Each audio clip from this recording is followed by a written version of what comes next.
BA द्वितीय वर्ष प्रथम प्रश्न पत्र। और आज हम अध्ययन करने जा रहे हैं रीतिकाल के प्रसिद्ध कवि सेनापति द्वारा रचित कवित्त रत्नाकर के श्लेष वर्णन शीर्षक से अवतरित कुछ छंदों का। आज का जो हमारा प्रस्तुत छंद है वो कवित्त रत्नाकर की पहली तरंग से लिया गया है। प्रिय विद्यार्थियों, सेनापति द्वारा रचित कवित्त रत्नाकर में 5 तरंग हैं जिन्हें हम समझने की दृष्टि से अध्याय मान सकते हैं। कवि ने पहली तरंग में श्लेष वर्णन किया है। दूसरी तरंग का संबंध श्रृंगार वर्णन से संबंधित है। वहीं तीसरी तरंग में कवि ने ऋतु का वर्णन किया है। चौथी तरंग रामायण वर्णन से संबंधित है और 5वीं तरंग का संबंध राम रसायन वर्णन से संबंधित है। तो इस तरह हम आज कवित्त रत्नाकर की पहली तरंग श्लेष वर्णन शीर्षक से अंतर्गत प्रस्तुत कवित्त छंद का अध्ययन कर रहे हैं। छंद इस प्रकार है।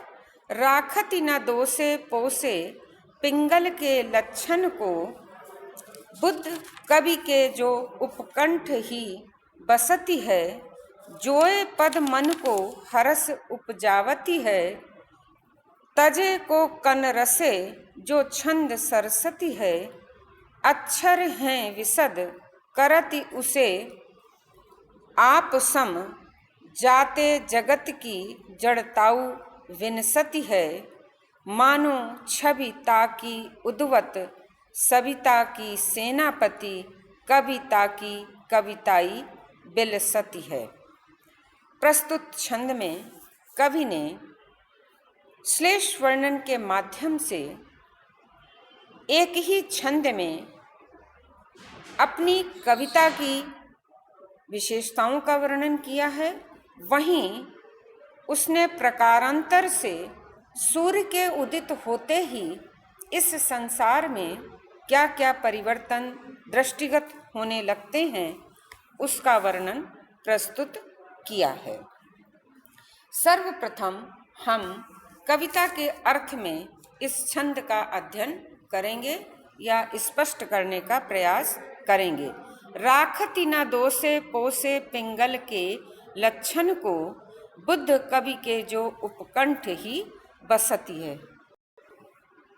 कवि सेनापति कहते हैं कि मानो उसकी छवि के उदय होते ही, अर्थात कविता की रचना करते ही कविता किस प्रकार से बुद्ध जनों के बीच में, विद्वत लोगों के बीच में शोभित होती है, उसका वर्णन करते हुए कहते हैं कि जो कविता किसी भी प्रकार के दोष नहीं रखती, अर्थात काव्य में जो दोष गिनाए गए हैं उन दोषों से कवि की कविता रहित है और जो छंद शास्त्र के लक्षणों को पुष्ट करती है, अर्थात उसमें किसी भी प्रकार के छंद दोष भी नहीं पाए जाते हैं।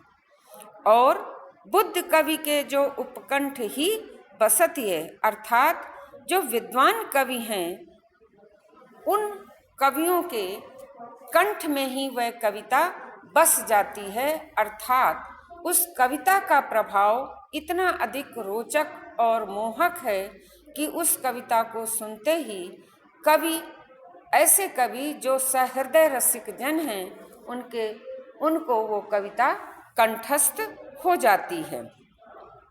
जोए पद मन को हरस उपजावती है, अर्थात पद देखने पर ही जो मन को हर्ष उत्पन्न करती है, अर्थात उनका चित्त प्रसन्न हो जाता है।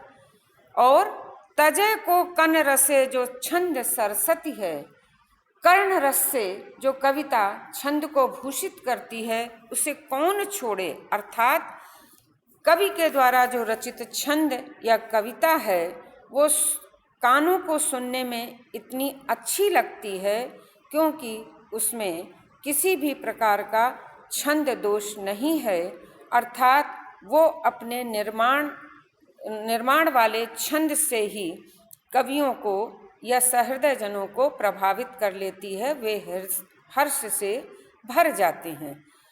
अक्षर हैं विशद करति उसे आप सम, अक्षर सुंदर हैं अर्थात ऊख के रस के समान जो रस उत्पन्न करती है।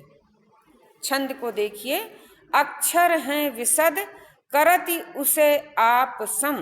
उसे का यहाँ पर जहाँ सूर्य के अर्थ में उषा काल आएगा वहीं यहाँ उसे का अर्थ है ऊख अर्थात गन्ना।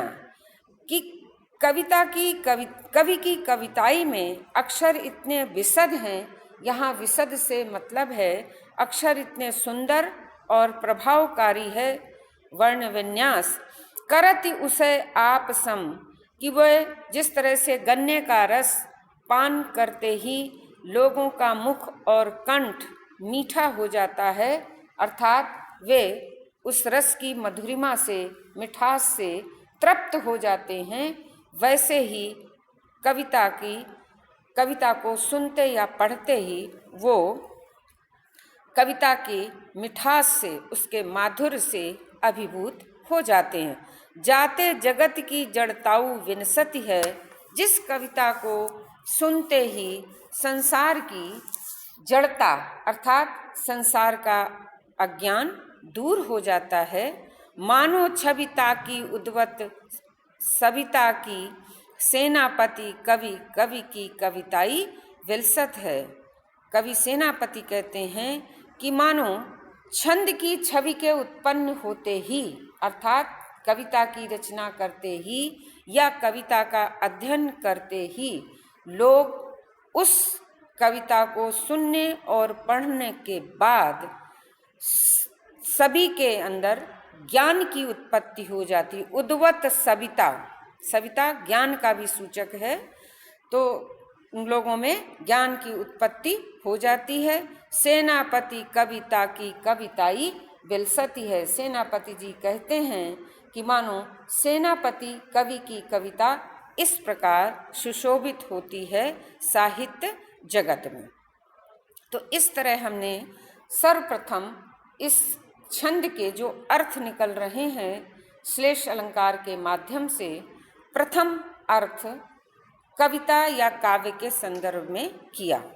अब हम इस छंद का दूसरा अर्थ लेंगे जो सूर्य से संबंधित है। सूर्य पक्ष में अर्थ है कि जिस सूर्य के उदय होने की छवि मात्र से रात्रि नहीं रहती अर्थात रात्रि विनष्ट हो जाती है, जो रात पोसे पिंगल के लक्षण को अर्थात जो रात्रि की पीतकालीन आभा होती है, उस पीतकालीन आभा को भी ये सूर्य की रोशनी जो है वो पुष्ट करती है। किसके माध्यम से? बुध तथा शुक्र आदि तारों के माध्यम से। क्योंकि माना जाता है नक्षत्र विज्ञान में कि उषा काल के समय ही बुध तथा शुक्र नामक नक्षत्रों का उदय होता है। कवि ने पीत वर्ण के माध्यम से उसी बुध और शुक्र नक्षत्रों का संकेत दिया है। देखने पर कमलों को भी वह हर्ष से भर देती है अर्थात प्रसन्न कर देती है। और सूर्योदय के समय जैसा कि आप जानते हैं कि कमल विकसित होते हैं। सूर्य के उदित होने वाली छवि को देखकर कोक भी उसको नहीं तजता अर्थात उसी से सूर्य का मंडल अर्थात उसका छंद सुशोभित होता है। जिस छवि को कोक बहुत प्यार करता है, कोक यानी चकवी, उसी सूर्य से सूर्य मंडल शोभायमान है। आकाश स्वच्छ है, उषा को अपने समान कर लेती है अर्थात उषा थोड़े समय बाद सूर्योदय के रूप में परिवर्तित हो जाती है। अक्षर है विसत करति उसे आप सम, जाते जगत की जड़ताऊ विनसती है। और उषा काल के बाद जैसे ही सूर्योदय की बेला आकाशमंडल में आती है, उसी समय सारे संसार की जड़ता विनष्ट हो जाती है, अर्थात सारे संसार में चहल पहल व्याप्त हो जाती है। इस सूर्योदय के दृश्य को देखकर ऐसा लगता है कि मानो सूर्य के जो उदय हुए सूर्य की जो छवि है, जो शोभा है, या जो सूर्य उदयकालीन सूर्य का जो सौंदर्य है, ठीक उसी तरह से सेनापति कवि की कविताई अर्थात उनका कवित्व संसार इस साहित्य संसार में विलासता है या सुशोभित होता है।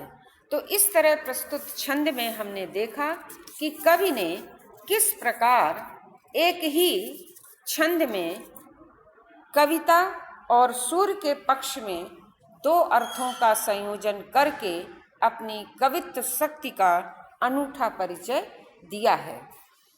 प्रस्तुत छंद में श्लेष से पुष्ट उत्प्रेक्षा अलंकार है, क्योंकि अंतिम पंक्ति को देखें, मानो मानो शब्द आया है जो उत्प्रेक्षा अलंकार का सूचक है।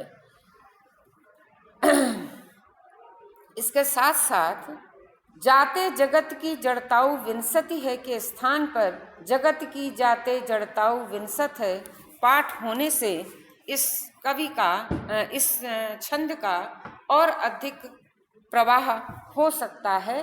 किंतु प्राचीन छंदों में, प्राचीन जो संकलन हैं कवित्व के, उनमें इसी को अधिक माना गया है। भाषा ब्रज है और जैसा कि इस शीर्षक से संबंधित ये छंद है, श्लेष वर्णन कवि ने पूरी क्षमता के साथ श्लेष अलंकार का यहाँ पर प्रयोग किया है। धन्यवाद।